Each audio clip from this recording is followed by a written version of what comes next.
Bonjour à toutes et à tous. Voilà, aujourd'hui, je voulais vous parler d'un sujet qui est énormément d'actualité, la loi du talion. Œil pour œil, dent pour dent. Cette loi se réfère à quelque chose de beaucoup plus large, qui est communément appelé dans le Talmud Mida Keneged Mida, une mesure pour une mesure. En clair, un homme qui fait une mauvaise action, il peut s'attendre à une réaction d'Hachem, mais cette réaction ne sera pas sans aucune corrélation avec son action. Il y aura un rapport, une symétrie entre l'action de l'homme et la réaction de Dieu. Sa punition sera symétrique. Inversement, un homme qui fait une bonne action peut aussi s'attendre à quelque chose qui va aussi respecter cette symétrie. Une bonne action dans un certain domaine, il aura une récompense dans un domaine, dans le même domaine, et ça va garder aussi cette symétrie. On va donner des exemples qui sont évoqués dans la Torah, qui corroborent cette idée.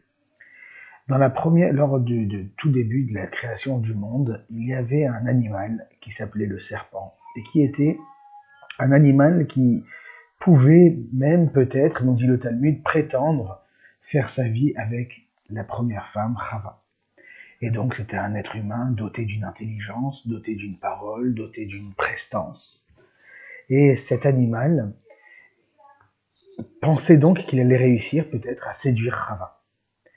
Lors de son erreur, Hachem va donc lui dire « Tu croyais que tu pouvais prétendre à avoir une place de choix, eh bien sache que tu seras un être à partir de maintenant qui sera détesté de tous. Tu as une prestance, à partir de maintenant, tu marcheras sur la poussière. » La même chose pour Chava. Chava, la première femme, son erreur a été de proposer à son mari Adam de manger du fruit interdit. Et lorsqu'elle lui a proposé ça, étant donné qu'elle lui a proposé, elle a essayé un petit peu de l'induire en erreur, et bien du coup, en punition, nous dit la Torah, elle va devoir être un petit peu sous la tutelle, sous certains domaines, sur la tutelle du mari. L'homme qui, au lieu d'écouter la voix que Dieu lui avait donnée, eh ben, il avait écouté la voix de sa femme, eh ben, à partir de maintenant, il va devoir attendre l'acquiescement et l'acceptation d'Hachem pour pouvoir recevoir sa parnassa, pour pouvoir recevoir une partie de son gagne-pain. Dans ces trois situations, on voit que l'action et la réaction d'Hachem, eh ben, il y a une corrélation, il y a une symétrie parfaite. On continue. Le fils d'Adam fait une chose horrible, qui est le premier meurtre de l'humanité, et il va tuer son frère Hevel. Et là, à ce moment-là, la terre va accepter d'imbiber le sang de Hevel, et elle va même accepter qu'on enterre Hevel. La Torah va nous dire, Hachem va le punir, il va lui dire, tu as donné à la terre le devoir d'accepter le sang et d'accepter le corps de ton frère, et bien cette même terre ne pourra plus t'écouter et elle ne te donnera pas ce qu'elle est censée te donner, à savoir l'agriculture, tous les fruits et les légumes, etc. Et donc Caïn va être maudit à nouveau, va être puni de manière symétrique. Tu as utilisé la terre ne s'est pas rebellée, et ben cette terre ne sera pas ton allié lorsque tu tenteras d'y faire pousser des choses. On voit par exemple plus tard, lors du déluge, on voit que Hachem va décider de détruire le monde. Détruire dans la Torah, ça se dit mashrit, alors que ce même mot est utilisé pour les actes des hommes qui avaient aussi, entre guillemets, détruit leur bonne manière, qui avaient détruit le monde. Donc il y a une symétrie dans les termes et même dans l'idée. Vous détruisez le monde, et ben on va détruire complètement le monde. On voit par exemple que lors de la tour de Babel, eh ben, les hommes se sont réunis contre Dieu. Hachem va donc les désunir et il va y avoir une séparation totale de toutes les civilisations. Le Midrash, par exemple, va nous dire que si Yaakov a subi la ruse de son beau-père Lavan et qu'il a dû se marier avec Léa au lieu de se marier avec Rachel, c'est bien parce que lui-même, Yaakov, avait usé de cette même ruse pour voler, entre guillemets, sous l'ordre de sa mère, certes, mais pour voler les bénédictions à son père Yitzhak. Et donc, nous dit le Midrash, il y a aussi ici une corrélation. Tu as usé de la ruse, ben la ruse se retourne contre toi. Et enfin, deux derniers exemples, avant que l'on réfléchisse un petit peu au pourquoi. Hillel reçut un jour la visite d'un non-juif qui voulait se convertir. Et la Mishnah, la Gemara nous raconte que Hillel lui propose alors de se convertir de manière très rapide en acceptant cette règle immuable, cette règle éternelle, qui est ce que tu ne veux pas qu'on te fasse, ne le fais pas à autrui. Ce serait l'essentiel même de la Torah. Il n'a pas utilisé le verbe tu aimeras ton prochain comme toi-même, mais il a utilisé ce que tu n'aimerais pas qu'on te fasse, ne le fais pas, pour qu'on entende clairement qu'à l'intérieur de cette loi immuable de la Torah, eh ben, il y a forcément cette symétrie parce que ça fait partie d'une perception d'Hachem qui est très forte. Le même Hillel, un jour, voyait dans la rivière un corps qui flottait, qui avait été tué. Et ben, Hillel s'adresse à ce corps en lui disant, s'il t'est arrivé ceci, c'est donc forcément que toi-même tu l'as fait à quelqu'un d'autre auparavant. Voilà des exemples dans la Torah et dans la Gemara qui nous montrent combien est-ce que cette notion de parallèle, de symétrie, de mesure pour mesure est si importante, elle existe clairement dans la Torah et elle fait partie intégrante de la Torah et de la manière de fonctionner d'Hachem. Il y a une symétrie parfaite entre l'action de l'homme et la réaction d'Hachem. La question qui se pose, c'est pour quelle raison? Alors, la Mishnah, dans Sota, elle nous enseigne qu'il y a trois hommes, il y a trois personnes qui sont l'image parfaite de cette notion de Mida Keneged Mida, de mesure pour mesure. La première personne, c'est cette femme qui est soupçonnée d'avoir trompé son mari, la femme Sota. Et ben, dès qu'elle va arriver au Beth Amikdash, au temple, pour se faire, pour qu'on vérifie un petit peu ce qu'elle prétend, sa négation, elle refuse de reconnaître si oui ou non elle a trompé son mari, donc du coup on va vérifier. Et ben on doit justement lui enlever ses habits et lui mettre un habit qui est très simple. Et la Mishnah de nous expliquer que cette femme se serait servie de beaux habits pour essayer de séduire un autre homme que son mari. Et ben justement, pour la même raison, Mida Keneged Mida, et ben on va lui enlever ses habits, on va la mettre avec des habits très simples. Un homme, bien plus tard, deuxième exemple, un homme bien plus tard, du nom de Samson, Shimshon, va juger le peuple juif. Il va être très attiré par la jante féminine, nous dit la Torah. Maintenant, c'était beaucoup pour orchestrer, Hachem avait fait ça pour orchestrer la défaite des Philistins, c'est vrai. Mais ça reste ce que nous dit la Mishnah, que du fait qu'il a été attiré par ses yeux, qu'à cause de ses yeux, il a transgressé certains interdits ou il a eu certaines tentations. À cause de c'est la raison pour laquelle à la fin de sa vie, ces mêmes Philistins vont lui crever ses yeux. Un troisième exemple nous donne la Mishnah, Avshalom, le fils de David, qui était un homme qui avait des très longs cheveux magnifiques, qui plaisait à tout le monde. Et cet homme était très fier de ses cheveux. Et ben, nous dit la Torah, nous dit la Mishnah, que c'est pas pour rien, qu'à la fin de sa vie, il va être mort pendu par ses mêmes cheveux. Il a essayé de s'enorgueillir grâce à la beauté de ses cheveux, ben c'est ses cheveux qui ont conduit à sa perte. Voilà trois exemples, nous dit la Mishnah, qui prouvent de manière parfaite que Mida Keneged Mida, qu'il y a une mesure pour une mesure, qu'il y a une symétrie parfaite entre l'action et la réaction. La question qui se pose, c'est pourquoi? Alors nos sages nous expliquent que, en fait, si par hasard, on va donner un exemple, si un homme transgresse un interdit avec ses yeux et qu'il lui arrive un problème avec son pied, il n'arrivera pas à faire une connexion entre son action, qui était de faire une avéra avec ses yeux, et la réaction d'Hachem, qui était de lui faire mal à son pied. Et or, la réaction d'Hachem, elle est là pour éveiller l'homme, pour faire en sorte qu'il prenne conscience de ses erreurs. Or, si un être humain ne peut pas voir la connexion, ne peut pas voir la corrélation entre la réaction d'Hachem et ses mauvais actes, il n'arrivera pas à se prendre en main et à évoluer. Le Al-Shir, qui est un commentateur, va même jusqu'à dire que c'est un chesed, c'est une bonté énorme qu'Hachem nous fait, de faire en sorte qu'il y a cette corrélation, qu'il y a cette connexion qui peut être établie par l'homme pour qu'il puisse faire tchouva. C'est un cadeau que Dieu nous offre, de pouvoir nous prendre en main. Comment est-ce qu'on va se prendre en main? Eh bien, tout simplement parce que tu as compris que ta Avera t'a emmené à la galère à laquelle tu dois faire face maintenant. Et donc, nous dit le Al-Shir, c'est une bonté d'Hachem. Donc, cette raison serait très logique, somme toute. Et ça expliquerait beaucoup de choses. Cette corrélation entre l'action et la réaction, elle est obligatoire pour la simple et bonne raison que chaque réaction d'Hachem vient pour faire évoluer l'homme, pour lui faire prendre conscience, pour qu'il fasse une introspection sur lui-même.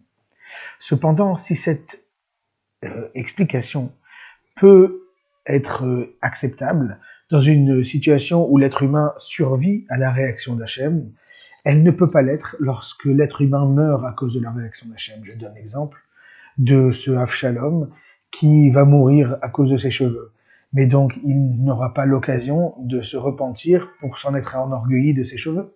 Et donc, à quoi servirait cette réaction en mida keneged mida, en mesure pour mesure, avec cette symétrie parfaite, si en fin de compte, l'être humain qui a subi la réaction de Dieu n'est plus vivant pour pouvoir réagir, pour pouvoir recalculer, se recadrer, changer un petit peu ses us et coutumes. Alors, pour cette raison, le Ran va nous donner une autre explication qui va expliquer la raison pour laquelle tout fonctionne en mida keneged mida.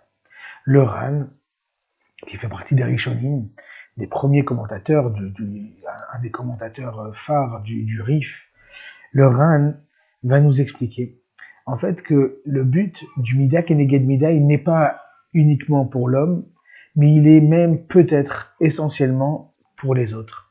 Lorsque les autres vont voir combien est-ce la corrélation et la connexion qu'il y a entre la manière de fonctionner d'un homme et la réaction que Dieu va avoir lorsqu'il va transgresser, la réaction que va avoir en fonction de ses actes, lorsque tout le monde va avoir cette perfection dans la corrélation et dans la connexion, à ce moment-là, les hommes vont se prendre en main et les hommes vont réussir à voir la grandeur d'Hachem et à se prendre en main eux. Donc l'objectif n'est pas l'être humain qui est visé par la réaction de Dieu, mais l'objectif, c'est les spectateurs. Et donc là, le Ran, grâce à cette vision, répond à la raison pour laquelle,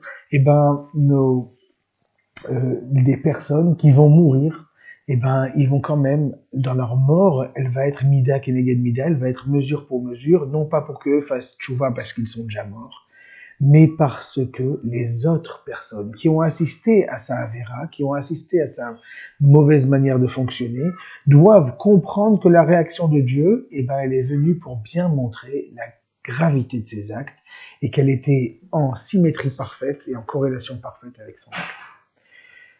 Cependant, cette deuxième explication ne nous satisfait pas encore, pour la simple et bonne raison qu'il y a une Gemara qui nous parle d'un être humain qui ne croirait pas en la résurrection des morts. Alors, est-ce qu'il le dit à tout le monde ou est-ce qu'il le garde pour lui? La Gemara ne nous le dit pas, donc il s'agit des deux. Donc un homme qui ne croirait pas dans son cœur, tout seul, à la résurrection des morts, nous dit la Gemara, il ne pourra pas profiter de la résurrection des morts. Et là, la question qui se pose, c'est a priori, s'il ne l'a dit à personne, et si de toutes les façons, même s'il l'avait dit, les personnes ne vont pas assister à sa non-résurrection des morts, vu que la résurrection des morts n'a pas encore eu lieu. Donc, la question qui se pose, c'est, lui-même ne peut pas faire tchouva parce qu'il a vu qu'il y avait une réaction symétrique à son action.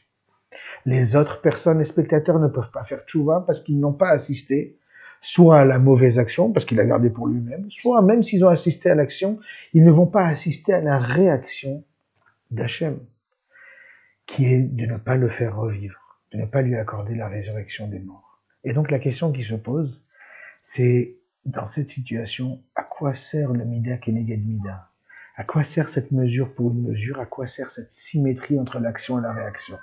A priori, on n'en a pas besoin. Pourtant, les Chachamim nous disent qu'il n'aura pas le droit à la résurrection des morts en punition de sa non-acceptation de la possibilité de la résurrection des morts. Donc, à quoi sert réellement le Mida Keneged Mida dans toutes ces situations? Pourquoi est-ce que je vous parle de ça aujourd'hui? Pour la simple et bonne raison que à Pessah, la notion de Mida Keneged Mida, elle est très forte, très forte. On va voir par exemple que lors de... Alors on va commencer, étant donné que nous sommes Shvi Shel Pessah, ce soir, nous allons rentrer dans la deuxième fête de Pessah. Nous avons vu que lors de l'ouverture de la mer Rouge et de la fermeture de la mer Rouge sur les Égyptiens, nous allons voir qu'il va y avoir cette notion de Mida Keneged Mida qui va être très forte. Par exemple, les Chachamim nous expliquent que l'armée égyptienne se croyait invincible, se croyait très forte. Et pourtant, c'est exactement la raison pour laquelle cette même armée a été écrasée par la mer pour punir leur orgueil. On va voir par exemple que c'est l'armée égyptienne et toute son armée qui va tomber dans l'eau. Pourquoi dans l'eau? Tout simplement parce qu'ils avaient noyé les bébés juifs. Tout Béou Béhamsouf, ils vont s'embourber dans de l'eau boueuse. Pourquoi? Parce qu'ils avaient forcé les juifs à faire du mortier. Ouais, ensuite nous dit Naflouk Moaven, ils sont tombés comme des pierres. Pourquoi est-ce qu'ils sont tombés comme des pierres très rapidement? Nous disent nos sages, et bien tout simplement pour la simple et bonne raison qu'ils ont endurci leur cœur, ils ont fait de leur cœur comme si c'était une pierre. L'eau a rusé. Pourquoi est-ce que l'eau a rusé? Parce que les Égyptiens aussi ont rusé pour emmener les Bnei Israël, les Juifs, à l'esclavage. Ils leur ont fait croire qu'ils allaient être payés, ils leur ont fait croire que Paro allait travailler avec eux, etc., etc. Mais en fin de compte, cette ruse-là s'est retournée contre eux lors de l'ouverture de la mer Rouge. Tivlae Moharetz, la terre les a quand même enterrés. Et là, on va voir dans le côté positif. Pourquoi est-ce que la terre les a enterrés? Pourquoi est-ce qu'ils ont mérité un enterrement? Nous dit le Midrash, tout simplement parce qu'ils se sont associés à l'enterrement de notre patriarche Yaakov. Du coup, ils ont mérité, eux aussi, un enterrement. Et on voit, ça c'est lors de l'ouverture et de la fermeture de la mer Rouge sur le peuple égyptien. Mais on voit que cette notion de Mida Keneged Mida a été respectée lors des 10 plaies. Les Chachamim nous expliquent que par exemple, s'il y a eu la première plaie, la plaie du sang, c'est parce qu'il y avait beaucoup de sang qui avait coulé par les Égyptiens.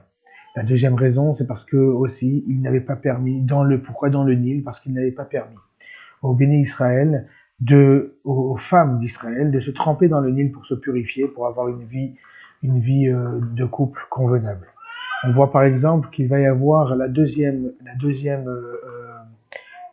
plaie, c'est la plaie des grenouilles, parce que les Égyptiens avaient demandé aux bénis Israël d'aller leur chercher des animaux dégoûtants, des animaux qui étaient gluants et dégoûtants. Les Chachamim nous expliquent que c'est la raison pour laquelle les mêmes animaux dégoûtants, ils se sont invités chez eux, dans leur maison, dans leur corps, même nous dit le Midrash, lors de la troisième plaie, c'est la plaie d'époux. Les Chachamim nous disent, parce que les Égyptiens avaient forcé les Juifs à aller chercher toute la poussière et toute la terre en Égypte. Et justement, cette même terre qu'on nous avait forcé à les ramasser gratuitement, bêtement, avec un esclavagisme bête et méchant, il s'est retourné contre contre les Égyptiens en devenant d'époux. Ensuite, il va y avoir les animaux, la plaie des bêtes sauvages. Cette plaie des bêtes sauvages, ça va être que les Égyptiens, ils vont, en fin de compte, à un moment, ils vont demander aux enfants d'Israël d'aller chasser des animaux sauvages. À ce moment-là, Hachem, il va retourner ça en faisant en sorte que les animaux sauvages vont se retourner contre les Égyptiens. Il y a ensuite la plaie de la peste. Les Chachamim nous expliquent qu'à ce moment-là, tous les animaux sont morts. Comment ça se fait? Parce que les Égyptiens avaient demandé à tous les Juifs de devenir des bergers. Mais pas des bergers qui vont rester à côté de la ville et rentrer tous les soirs chez eux. Des bergers qui devaient aller dans le désert ou dans des contrées très lointaines. Pourquoi est-ce qu'il fallait aller très loin? Parce qu'on voulait absolument que les Égyptiens voulaient absolument qu'il n'y ait pas de vie de couple. Du coup, leurs bêtes sont toutes mortes. Ensuite, il va y avoir la plaie des ulcères. Pourquoi? Les Chachamim nous expliquent que les Égyptiens demandaient aux Hébreux de venir leur chauffer le bain, de leur refroidir le bain, ils devaient s'occuper de leur bain, ça leur prenait du temps et à chaque fois ils étaient exigeants. Et bien à cause des ulcères, ils n'ont pas pu prendre de bain pendant plusieurs jours, voire plusieurs semaines. À nouveau, Mida Keneged Mida. Il va y avoir ensuite la plaie de la grêle. Cette plaie, en fin de compte, a tapé sur la tête des Égyptiens exactement comme les Égyptiens se sont permis de taper sur la tête des Juifs. Enfin, les deux dernières, l'obscurité, la plaie de l'obscurité. Lors de la plaie de l'obscurité, c'est exactement cette noirceur qu'ils ont mis dans la vie des Juifs tout au long de leur esclavage. Et enfin, Makat Bechorot, la plaie des premiers-nés. Nos sages nous expliquent que le peuple juif est considéré comme étant le premier-né d'Hachem. Et les Égyptiens nous ont non seulement rendus esclaves, mais ils nous ont tués, ils ont été génocidaires de manière catastrophique. Alors, à nouveau, Hachem va donc, Mida Keneged Mida, mesure pour mesure, en gardant une symétrie parfaite, leur tuer, leur premier-né. Et donc, cette notion de Mida Keneged Mida, elle fait partie intégrante de toute la période de Pessah, celle-là même où le peuple juif devient un peuple, devient une nation, avec une histoire, avec un futur, avec une idéologie et une volonté de devenir une nation forte. Donc on voit que cette notion, elle est fondamentale dans le judaïsme. Et donc on a donné deux premières interprétations, mais elles ne nous suffisaient pas. La première interprétation, on a dit qu'il devait y avoir une réaction qui était en connexion avec l'action, avec la mauvaise action de l'homme, afin que l'homme puisse se prendre en main et faire teshuva. On a donné une deuxième interprétation qui nous expliquait qu'il fallait absolument que la réaction soit symétrique à l'action, afin que les spectateurs puissent faire teshuva lorsqu'ils vont voir la perfection de la punition d'Hachem. Mais nous avons montré, grâce à une Gemara, que ça ne suffisait pas encore. Et là, on va juste citer une dernière Gemara. La Gemara dans Shavuot, elle vient et elle nous dit que Yom Kippour, le jour de Kippour, l'être humain, le juif, peut être pardonné de toutes les avérotes qu'il a faites, sauf une. Si par hasard il a transgressé Kippour, il ne pourra pas il ne pourra pas être pardonné de cette avéra. Pourtant, la avéra de transgresser Yom Kippour n'est pas la avéra la plus grave de toute la Torah. Comment ça se fait qu'un homme va être pardonné pour un meurtre, ou pour la transgression d'un Shabbat, ou pour une autre avéra, quelle qu'elle soit? Mais par contre, pour avoir transgressé Yom Kippour, là c'est pas possible, on peut pas être pardonné. Comment ça se fait? Qu'est-ce qu'il y a de si grave? Et là, les Chachamim nous expliquent la chose suivante. Les mitzvot et les averot sont en fin de compte non pas pour nous faire du bien ou pour nous faire du mal. Les mitzvot et les averot ont un objectif, une connexion avec Hachem. Maintenant, si par hasard, je refuse de jouer le jeu d'une connexion, comme celle de Yom Kippour, je ne veux pas de la connexion qui s'appelle Yom Kippour. Je n'en veux pas, la preuve je transgresse. Alors à ce moment-là, cette connexion, elle peut pas fonctionner. Si de mon côté j'ai pas mis le courant, eh ben le courant d'Hachem ne peut pas fonctionner. Toutes les mitzvot et toutes les avérotes sont des multiples moyens de s'attacher à Kadosh Baruch Hu et de pouvoir profiter de l'abondance que Kadosh Baruch Hu nous propose. Ça n'est donc pas en fonction de mes actes ou en fonction de... C'est beaucoup plus... Est-ce que j'ai mis en place cette connexion avec Hachem pour pouvoir recevoir son côté à lui? Et donc, les Rachamim nous expliquent. Le Mida Keneged Mida, il est tout simplement parce que tu n'as pas joué ton jeu. Tu n'as pas fait ta part du travail. Ta part du travail, c'est cette connexion avec Hachem. Si tu n'as pas fait cette connexion avec Hachem, si tu ne t'es pas préparé à être un réceptacle, à recevoir la joie que la mitzvah peut t'apporter, la joie d'être en connexion avec Hachem, la joie d'être en connexion peut-être avec ta famille quand c'est une loi sociale, ou être en connexion, en bonne entente avec tes amis lorsque c'est une loi qui est d'ordre social par exemple. Si tu ne t'es pas connecté, comment tu peux envisager recevoir? Et là c'est la raison pour laquelle les Chachamim nous expliquent que l'on ne peut pas avoir le pardon pour avoir transgressé Kippour. Et c'est la raison pour laquelle un homme va quand même mourir avec Mida Keneged Mida, parce que de son point de vue, eh ben, il n'a pas fait sa part du contrat. Je finirai juste avec cette histoire que j'affectionne tout particulièrement. Il y avait un Rav qui s'appelait le Rav Yaakov Galinsky qui est mort il y a quelques années. Le Rav Yaakov Galinsky, il expliquait un jour qu'il avait la preuve certaine qu'il était un plus grand tzaddik, un plus grand Rav que le Rav Chaim Kanievski, qui est le plus grand de la génération. Alors, tout le monde était un peu, c'était un homme, le Rav Yaakov Galinsky, c'est un homme qui aimait faire des blagues, mais là on comprenait pas très bien quel était le sens de sa blague. Et il explique, il dit l'année dernière, j'ai assisté la veille de Pessah au Sioum, à la clôture que le Rav Chaim Kanievski organise la veille de Pessah pour pouvoir permettre aux premiers-nés de ne pas jeûner, ce Sioum. Et il avait assisté le Rav Chaim Kanievski chaque année, la veille de Pessah. Il finit tout le Talmud de Babylone, tout le Talmud de Jérusalem, tout le Shulchan Aruch, toute la Torah, bref, toute la Torah, il finit tout. Le Rav Yaakov Galinsky, qui avait assisté à ce magnifique Sioum, à cette magnifique clôture de Talmud, il était venu voir le Rav Chaim Kanievski, il avait serré la main, il lui avait dit « Rav, je te souhaite que l'année prochaine, tu puisses être en bonne santé, que tu puisses nous faire exactement le même Sioum de toute la Torah. » Et le Rav Chaim Kanievski, très heureux d'entendre cette magnifique bracha, répond « Amen ». Et il continue. Et le Rav Chaim Kanievski dit « Je te retourne, Rav Yaakov Galinsky, je te retourne la bracha. Et je te dis, je te souhaite que toi aussi tu puisses l'année prochaine, à la même période que moi, finir toute la Torah. » Et le Rav Yaakov Galinsky répond, et là j'ai répondu avec joie et bonheur, Amen, que Dieu t'entende, Rav Chaim Kanievski. Un an plus tard, nous dit le Rav Yaakov Galinsky, un an plus tard, il a vu que sa bénédiction a porté ses fruits. La preuve, il a assisté au Sioum que le Rav Chaim Kanievski a fait à nouveau. Un Sioum où il avait fini toute la Torah. Pourtant, le Rav Yaakov Galinsky, lui, n'avait pas fini.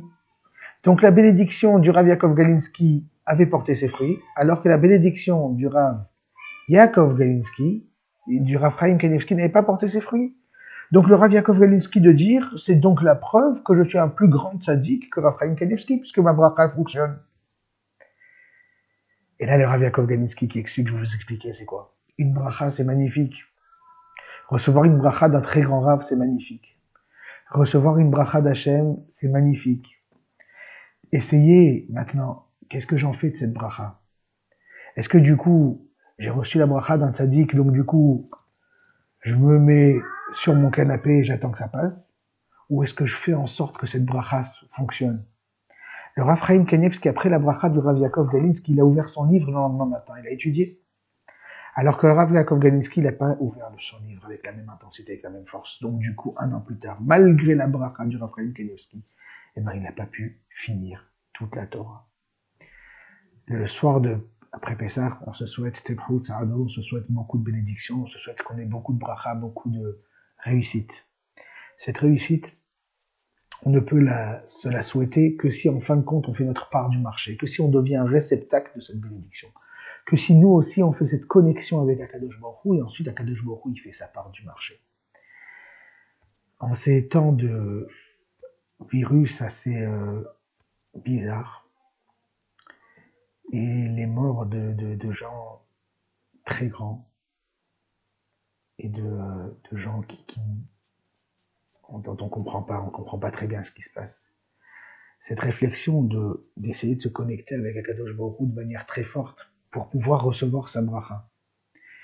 Et le fait qu'on doit chaque fois réfléchir à pourquoi est-ce qu'on a eu telle réaction d'Hachem, quelle a été notre action? Est-ce que c'est nous qui devons faire tchouva?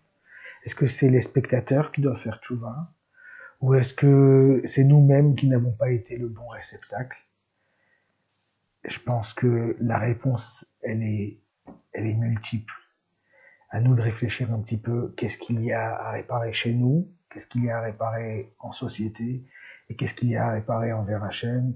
Devenons ce réceptacle pour recevoir l'abondance qu'Akadosh Baruch Hu nous promet à travers la Torah, et ainsi, on pourra, Bezrat Hachem, avec toute cette bénédiction, toute cette filote, toute cette connexion avec Hachem, faire venir rapidement le Mashiach Bimera Biyamenu. Hazak.